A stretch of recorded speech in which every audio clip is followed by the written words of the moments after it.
Hello, my name is Kohil Muti, studying in Oneworld International School at grade 4C.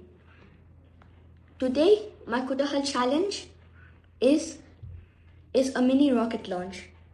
So for this, I planned with a balloon-powered rocket.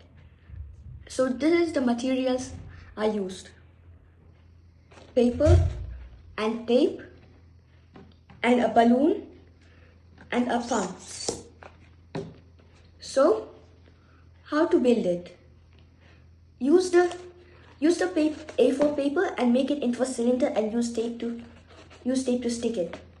And then use a bit of paper to make a cone. Then take another piece of paper, cut it in half and make two tiny cylinders. And then stick it with tape, make tiny cones and stick it all together.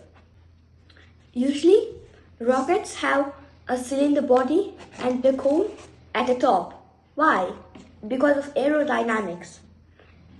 When aerodynamics happens, the air will go smoothly around this, which will create very little friction and make it go higher. But when it's something flat, it creates drag and the air can't go properly and it will just go slower. So, how do we use it? Firstly, we blow up this balloon. Instead of this, I'm using this because this is quite heavy for the balloon. So, I decrease the diameter so that more friction inside, which will hold the rocket and make it go up, and also lesser weight. So now let's insert this balloon in.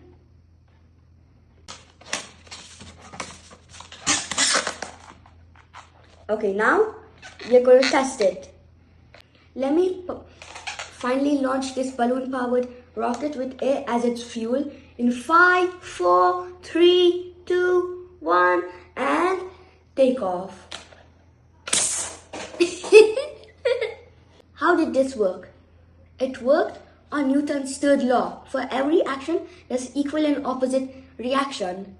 So, when I blew up this balloon, it had high pressure of air in it. And I kept it here for it to hold. And then, when I left it, all this air came out. And then, it was pushing on this side. So, the equal reaction is on the opposite side, pushing this way. So, that's how it gone up. So, this was all about the balloon-powered rocket. Thank you.